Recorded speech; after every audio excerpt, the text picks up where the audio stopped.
bienvenue à une nouvelle vidéo. Aujourd'hui on se retrouve pour une petite vidéo update sur ma situation par rapport à l'Androcur, au traitement que je prends, à l'IRM que j'ai passé fin décembre par rapport au traitement Androcur qui doit maintenant être surveillé tous les 2 ans pour ma part par une IRM.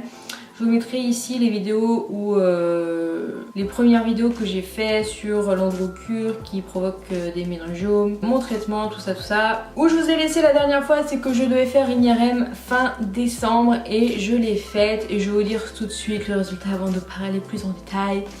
Mais je n'ai aucune tumeur au cerveau. Ouais! Voilà, je n'ai aucune tumeur, tout va bien pour le meilleur des mondes, donc je continue ce traitement de malheur. Pour vous raconter comment ça s'est passé, je suis allée à l'hôpital Nord-Laennec à Nantes parce que c'est là où ils ont une IRM spéciale cérébrale et c'est là où il y avait le moins d'attente tout simplement. Je suis allée le 27 décembre dernier et j'avais un produit de contraste à amener qui était du Dotarem si je me souviens bien. Donc du coup j'ai dû remplir un questionnaire sur pas mal de choses avant que j'avais reçu par la poste. Donc comment ça se passe? On vous appelle, on vous emmène dans une sorte de pièce qui ressemble un peu aux pièces où on fait les prises de sang. Donc j'ai enlevé mes bijoux, mon soutien-gorge parce que dans les baleines ça peut être magnétique. Voilà, on reste habillé, hein. J'ai gardé ma ceinture, j'ai enlevé tous mes piercings, mes trucs comme ça et on m'a posé un cathéter sur le bras pour pouvoir m'injecter donc le produit, le Dotarem. Ensuite on m'a emmené dans la salle où il y avait l'IRM, donc on m'a posé des bouchons d'oreille parce que ça fait un bruit assez important. Bouchons d'oreille plus un casque anti-bruit. On m'a allongé, on m'a mis une couverture, des coussins, tout ce qu'il fallait pour être à l'aise. On m'a ils mettent une sorte de casque en fait une fois allongé et on vous fait reculer du coup dans la machine. Voilà, c'est sûr qu'il faut pas être claustrophobe. Le mieux c'est de fermer les yeux tout simplement. Moi j'ai fermé les yeux tout le long. Ça dure une vingtaine de minutes. Donc ça fait plusieurs bruits différents, faut vraiment pas s'inquiéter. Et on vient vers la fin de l'examen injecter le produit. Donc en fait on vous laisse la seringue ressortir du bras. C'est super agréable, c'est ça que j'ai le plus détesté en fait. Et ça va, le produit ne fait pas mal, on sent rien du tout qui passe dans le système. Parce que j'avais passé un scanner il y a en 2009, fin 2009, et j'avais détesté la sensation du produit qui passait dans le corps et on m'a dit que c'est parce que dans les scanners ils mettent de l'iode dans les produits de contraste. Du coup c'est pour ça que ça faisait un effet chaud-froid et qu'on sentait le liquide passer dans tout le corps, mais là rien du tout. Ça a été. Donc du coup on m'a sorti de la machine, on m'a relevé et on m'a retiré le cathéter. Une fois qu'on m'a ramené dans l'espèce de pièce salle où on laisse ses affaires. Donc j'ai récupéré mes affaires et je suis sortie et retournée en salle d'attente et là j'ai dû attendre que le médecin vienne me chercher pour voilà, me montrer les images. Et c'est là qu'on m'a montré donc les images de mon cerveau. Voilà, je vous montre mon cerveau, j'ai bien un cerveau, il est bien là. Et j'adore cette photo là, voilà, tout particulièrement celle-là. Voilà, je trouve que c'est super détaillé quand même, on voit vachement le cerveau. Donc voilà, on m'a dit que j'avais rien, hein, que tout allait bien, donc c'est le principal. Donc ça m'a coûté quand même cette merde. On va lire 69,75 €. J'ai été remboursée mais pas à la totalité comme d'habitude, on n'a jamais remboursé à 100%. Et j'ai reçu du coup un courrier du coup en compte rendu et qu'on me l'avait pas, on me l'a pas donné sur place. Donc je vais vous le lire. Donc indication de IRM encéphalique. Bilan systématique chez une patiente sous Androcur.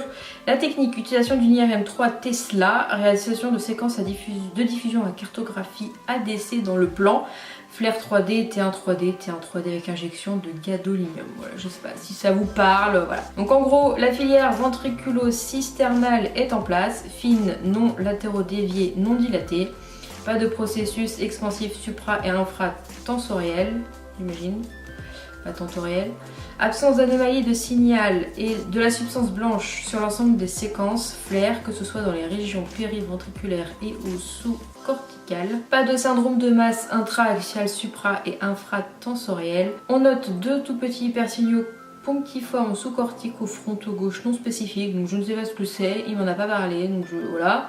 Aspect normal du corps calleux, pas d'anomalie de l'ensemble des structures, de la ligne médiane, pas d'anomalie de la région hypophysaire, après injection, pas de rehaussement méningé anormal, pas d'éventuel méningiome, pas de prise de contraste intra-axial, supra ou infratensoriel. Conclusion, IRM encéphalique restant dans les limites normales. J'ai mis un restant dans les limites normales, donc en fait on sait pas trop, mais voilà. Donc voilà ce qu'il en est, je revois mon endocrino fin janvier, donc de toute façon elle a reçu une copie du compte rendu, donc de toute façon il a fallu que je l'appelle si jamais quelque chose se serait manifesté pendant, au niveau de l'IRM.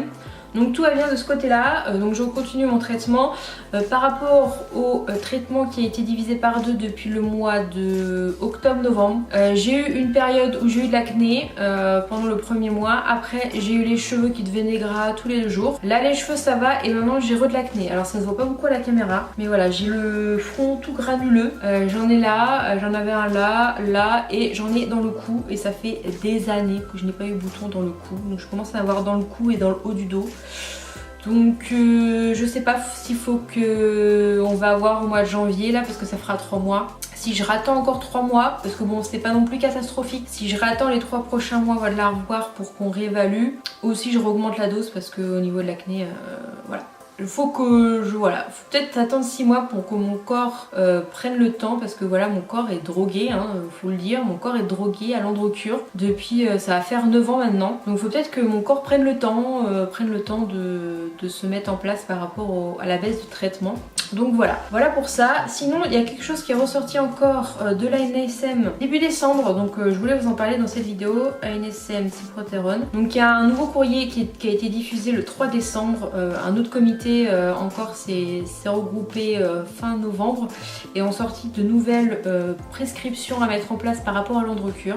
Sachant que ce n'est pas fini, il y avait d'autres comités qui se réunissaient fin d'année 2018, donc on va sûrement avoir des nouvelles choses en 2019. Donc ils sont réunis le 16 novembre 2018 et ce qui fait que ça a été publié le 3 décembre 2018 sur le site de l'ANSM. J'essaierai de vous mettre en barre d'infos le lien de cet article. Comme ils disent, l'ANSM poursuit ses actions pour renforcer l'information des utilisateurs. Donc du coup, il en est sorti que de cette réunion, il va y avoir la mise en place d'un formulaire annuel d'accord de soins qui sera indispensable pour toute délivrance en pharmacie du médicament.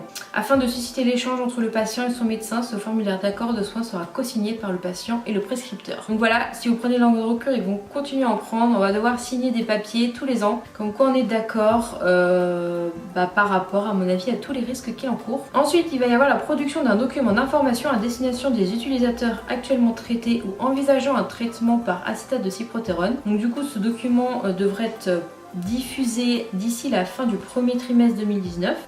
Élaboration d'un courrier destiné à l'ensemble des personnes traitées au cours des 24 derniers mois, je vais y arriver. Et pareil, ce sera d'ici la fin du premier semestre 2019. Et il va y avoir aussi un courrier à l'attention de tous les médecins ayant prescrit l'acétate de cyproterone, donc androcure, sur cette même période, donc au cours des 2 dernières années. Donc voilà, sachant que c'est marqué aussi pour élaborer l'ensemble de ces outils en tenant compte des attentes et besoins des utilisateurs et des professionnels de santé, que le directeur général de l'ANSM a proposé aux participants de constituer un groupe de travail. Et du coup, la première réunion de ce groupe se tiendra avant la fin de l'année 2018. Donc du coup, normalement, il a déjà eu lieu. Je vous rappelle, si vous avez des questions à poser, que vous pouvez pas attendre de voir votre médecin, qu'il y a un numéro vert qui a été lancé par l'ANSM, qui est le 0805 04 01 10. Appelez-le si vous avez besoin. C'est un numéro gratuit. Vous pouvez appeler du lundi au vendredi de 9h à 19h. Donc voilà pour les dernières news. Voilà, j'espère que cette petite vidéo vous aura plu. Dites-moi dans les commentaires si vous avez passé votre IRM, parce que je sais qu'il y a pas mal de personnes qui étaient sous androcure quand suivi mes dernières vidéos. Donc dites-moi si vous avez réussi à passer votre IRM et quels sont les résultats. Voilà, je continue du coup mon traitement parce que c'est le seul qui permet de tenir un peu mes symptômes, voilà, sachant que même en prenant le traitement, même en prenant que la moitié, je redéveloppe des boutons d'acné. Donc voilà, j'espère que ça va perdurer. Du coup, tous les 2 ans, je devrais faire une IRM. Voilà, ça va, c'est pas non plus la mort, c'est pas une opération invasive, donc ça me va pour le moment. J'espère encore une fois que cette vidéo vous aura plu. On se retrouve la semaine prochaine pour une nouvelle vidéo. À bientôt.